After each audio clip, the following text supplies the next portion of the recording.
Sex drive declines for many couples after they get married. And we know because we've worked with a lot of them. In our private practice, we've worked with thousands of couples who are dealing with sex drive issues. They want to know how to get that spark back, and they want to know how to spice things up in the bedroom. At the beginning, things were pretty hot and heavy, but a few years into marriage and maybe a couple of kiddos later, sex has just become a checklist item, and the passion has really gone downhill. And the way these couples found breakthrough in their sex lives really does match the research. It boils down to 3 simple yet powerful secrets that all married couples should know if they want to avoid the sex drive decline well into the middle age and beyond. Yes. And by the way, the last one might surprise you, and we're going to make it really, really practical for you. You'll be able to put it into practice in your bedroom, put it into play right away. All right. So here's secret number 1. Think about the way most affairs start. They don't just start, randomly one day you go, I'm going to go cheat on my spouse. Most affairs start with a friendship. You guys are enjoying conversation together. It has nothing to do with anything inappropriate. You're just friends. It's generally a coworker or somebody from school, someone you see frequently. Church, it's often someone that you've formed a friendship with, because here's the deal. A great friendship can blossom into a great sex life.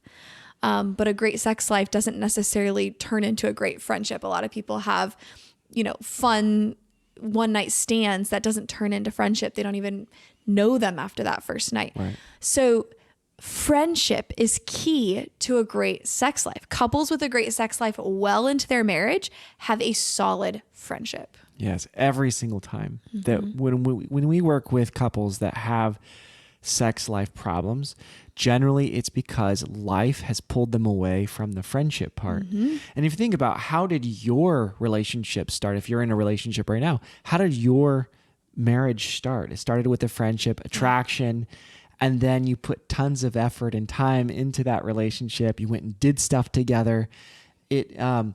One researcher calls it finding a third thing, like finding something that you both bond over and want to do together. Yeah, like hobbies and Yeah. fun adventures and dates and traveling, and all of that is part of building a friendship. And you were pretty intentional about that in the beginning of your relationship. Right. And the reason why we had you think of the affair part at the beginning was because affairs aren't wanted, right? But people often come to us and just say, oh, it just happened.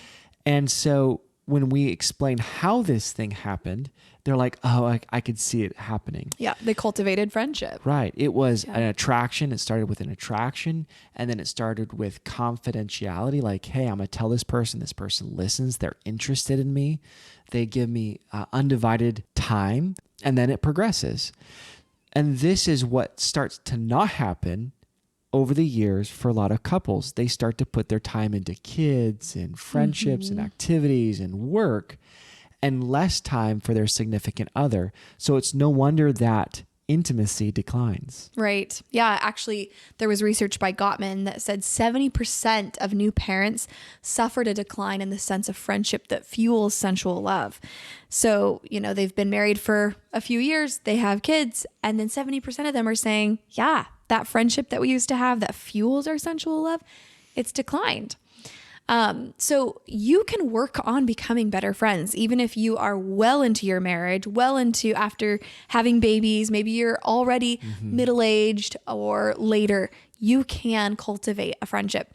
One way that we've found, and research is clear as well, that it's a kind of a good evidence that your friendship has been formed and cultivated. It's an indicator. Yeah, it's a good indicator is if you cuddle after having sex. A lot of couples won't cuddle, and it's a good indicator that they probably don't have as much of a solid friendship. Right. Well, if sex for you is transactional, I'll scratch your back, you scratch mine, that's not really friendship, right? And so when we talk about cuddling, people are like, well, why cuddle? Well, it shows there's a level of safety. It shows that there's something happening after orgasm, meaning that, okay, yeah, oxytocin is up, but it's not just, okay, I'm going to go put on my clothes and leave. It's like, this is now bringing us together. It's not just I'm seeking this release I want to feel less stress, so I'm going to do this with you and then go on my way. It's more of like this brought us together. Yeah. And that's what friends do. They enjoy things together. And sex is one of those things that only couples do together. So that is secret number 1, cultivate a solid friendship, and you will be well on your way to having a better sex life well into your marriage. So now we're going to tell you about secret number 2. Couples with a great sex life well into marriage prioritize sex. Now that might sound like a no-brainer. Okay, they prioritize it. What does that mean? It means that they are putting effort and intentionality into scheduling sex, planning for sex, focusing on it, talking about it. They're not just letting it happen willy-nilly. And, some people might think, okay, well, if we schedule it or, plan it, it takes away from the spontaneity and the romanticism of it. It's not organic, people will say. But the research says otherwise, that you actually are going to have a better sex life if you prioritize your sex. Well, it's kind of funny because if you think about going to anywhere that's enjoyable, right? Like, well, it's not organic if we're camping, that we have to like bring out, I don't know. It's probably not a good example. Or we went to Disneyland or went to Europe. Or yeah. whatever. Like what's organic? It's just like, look, if you want to do things that are sometimes difficult to, that have many moving parts, right? Going to Disneyland or going camping, there's a lot of effort that goes into that. And I think there is a lot of emotional effort that goes into sex. Mm-hmm. So if you want to have regular and good sex, that's a really important piece there. You do probably need to put some time and effort into it. And like Krista said, one of the biggest pushbacks that we get is, well, we don't want to schedule it because, it might be so, it's not organic anymore. Okay, but think about how not organic your dating was too. Like how much time and effort did you put into every text at the very beginning, right? Like how do you say this correctly so that, asking a friend. I'm not saying too much, but I want to say enough, and how much time did you put into where you go to eat together and, all what these, you wear, all what these you parts. smell like, making sure you shaved your legs, or if you knew you were going to kiss, you put gum in your mouth. I mean, you had a lot of focus on each component of the interaction. So, and then you put all those components together and then you can't keep your hands off each other, right? There was so much intention put into this thing. Once you're there, you were already primed and ready and excited to be there. So why not treat this like treat sex in the same way? Mm-hmm. Put the time and effort and energy and pursuit into it, and you're going to get a lot of enjoyment. Think of your favorite hobby. Like for me, golf. Okay. So I love golfing. I put a lot of time and effort into becoming a good golfer and scheduling when I'm going to go and play with friends. And, I schedule it way out. There's a lot of time and effort. And if couples treated their sex life like a hobby, they would probably get hobby-like enjoyment out of it. Right. Like preparing yourself to have the most pleasure in that interaction, just like you would for golf. Like for golf, it's about having a better swing or researching the best ball to use, or I don't know what you research. But anyway, for, if you're going to focus on your sex life, like research your spouse. What actually makes them feel pleasure? What is something that you could do, that you could talk about, that would boost your awareness of the sexual experience? Do some research on each other and even some scientific research. Now we know it's hard to find a place to research that's safe. We'll talk more about resources, but put some intentionality into it. All right, number 3. This is going to be really practical and it may surprise some of you, but couples with a great sex life well into their marriage don't focus on boosting their desire. Or trying to help the person with the lower drive just to have spontaneous desire. You'll hear some research talk about spontaneous desire versus responsive desire. And there's a lot of talk about like how to get the person that is responsive that just responds to the stimulus, how to get them to be a bit more spontaneous, or that maybe you can't get them to be more spontaneous. You just have to stick with them being responsive. But really, couples with a great sex life don't focus on the desire piece. No, they don't. Well, and here's a really interesting fact that I came across. But so many people want to, let's say for me, the higher drive person, right, wants to make the lower drive person more desiring of sex. But if you think about it, desire is based on dissatisfaction, right? I want you to dissatisfy how you are right now more to pursue me, right? Sure. Desire. So A philosopher coming out. right. But she could be completely satisfied with the amount of sex or the type of sex she's getting. So she isn't going to be desiring more of it. Because remember, we only desire things that we don't have. Right. So there's a lack of something. There's a need, a want that makes you desirous. Right. Okay.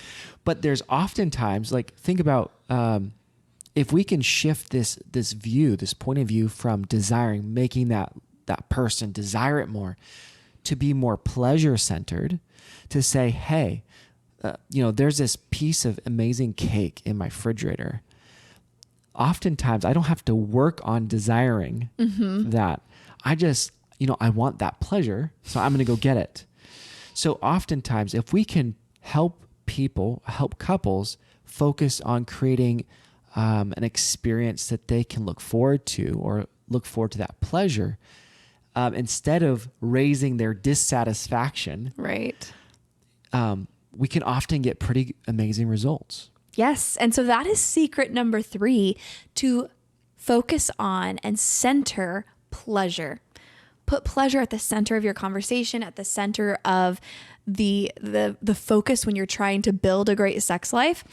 Well, how do you do that? What does it look like to center pleasure? Let's get really practical. Yeah, that was kind of philosophical, I guess. Yeah. But okay, well, how do we make sex more pleasurable? So one really great way to do that is to focus on the 5 senses. There's research by Gottman that 3 years after the first baby's arrival, men report desire for sex about 3 times per week, and the women's preference is once every 2 weeks. So that's a ratio of 6 to 1.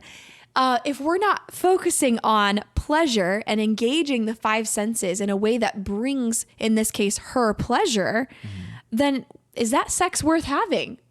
No wonder her ratio is going to be like that. No wonder it's going to go down to where she wants it once every 2 weeks. Well, because if we're still in the model of I want you to desire me, desire it more, right? It's kind of a forcing, and then I become a checklist item for you, which is just one more thing that's okay, yes, I got to do this.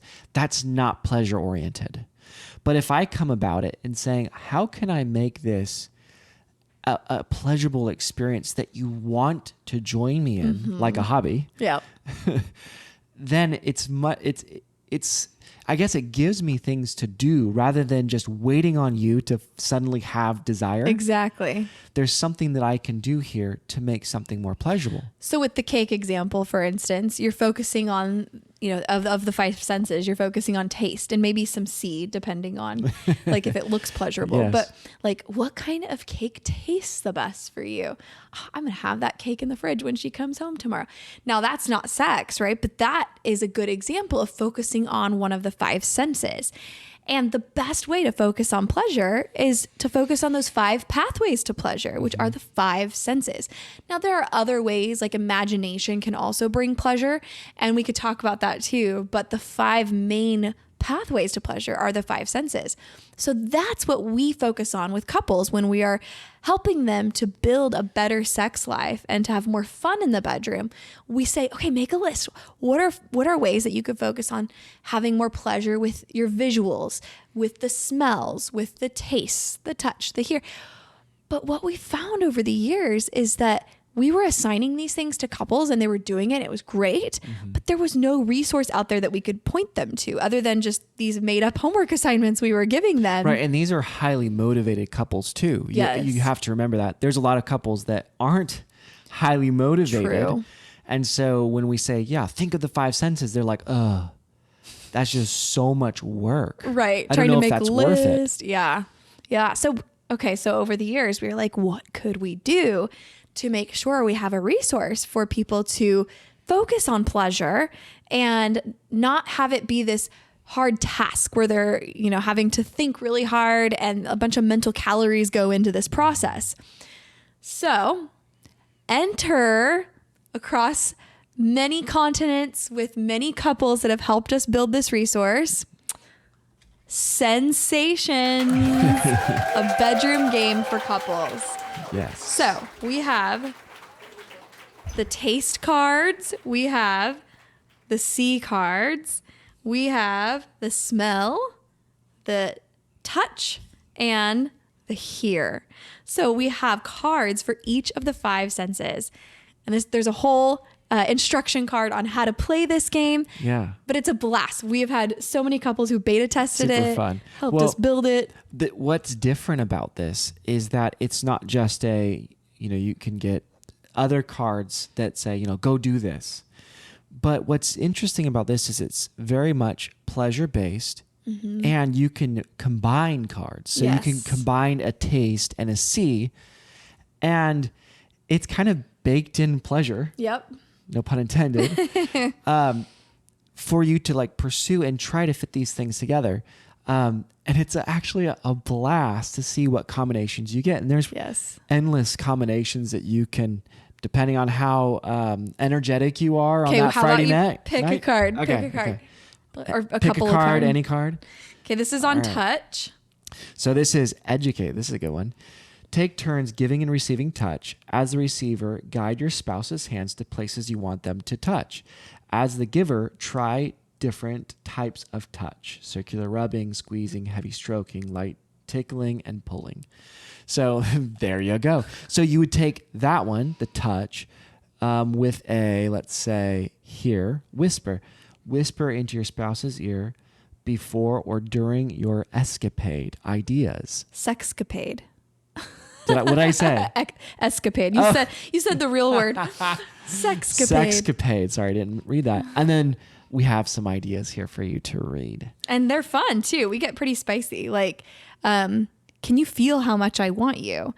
Tonight is all about you. I love the way you look at me when. Okay, don't spoil it. Okay, there's a bunch more on there. A whole bunch of spoilers. But it's whispering, so that's focused on the hear sense. So each one of these has an idea, and of course you don't have to use that idea, but you can use that as a way of kind of branching out and trying new things and putting things together in new ways. So here's a fun one for taste. Go ahead. I don't know how many sample cards we were going to give, but here's a fun one for taste. Make your lips taste good first with a fruity chapstick or a food item, and then initiate a passionate kiss. Be the first to use your tongue. Oh. So it gives you kind of a spicy flair on something that you might do anyway. You might put chapstick on, you might kiss, but this gives you some intentionality and without having to be creative and think of what to do. So these are just a whole bunch of ideas. There's wild cards. And we're just reading a few here. Yes. There are some really, really fun stuff. And you guys, we've had such incredible reviews from our beta testers out there. Thank you all, people, for helping us design this thing. But we've had some incredible just feedback on this thing. Yeah, let's read a couple, actually. We've got a bunch of them here, dozens and dozens. But let's read. So this one came from Raina and Clayton. They've been married 11 years. They said, we've been married 11 years. We thought we had an amazing sex life. This game brought so much fun to the bed and other places, wink, wink, things we never thought of trying before. We became like new lovers once again, experiencing each other in new ways, exploring and discovering one another and ourselves all over again. We love sensations. Hey. And we love you guys. I'm so glad you guys had that breakthrough. That's so awesome. Okay, here's another one. Okay, one more. Donnie and Macy, married 3.5 years. They said, this thoughtfully and tastefully curated card deck will challenge you and your spouse to revolutionize your love life using all 5 of your senses. Be prepared to get creative and share new adventures with your spouse, all with inexpensive items or things you already have at home. Sometimes you just need some inspiration and a break from the monotony. This game will help you do just that. We especially appreciated the tactful yet appropriately spicy ideas. on the cards. And we know you'll enjoy it too. We can't wait to try this again. Thanks, DYMC. So cool. Hey, you're welcome. And that's a big thing that we wanted. We want it to be spicy, but not Crass. crass. Yeah. Good word. So, all right. It's available August 13th, 2024. So if you're watching this when it comes out, that's not a very long from now. Exactly. We'll link it in the show notes by then. But if you're watching this when this comes out on August 6th, it will be available in exactly 1 week. So be on the lookout. We will send you the information via email if you're on our email list. If you're not, go get on our email list. We'll link that in the show notes. But you will see a video come out on the 13th, which is the day that we're making this available to all of you. And go grab it. Enjoy bringing in some fun and novelty into your bedroom. Yeah. Do this for yourself, for your spouse, for your marriage. You're not going to regret it. All right. So there you have it. 3 secrets for avoiding that sex drive decline after marriage.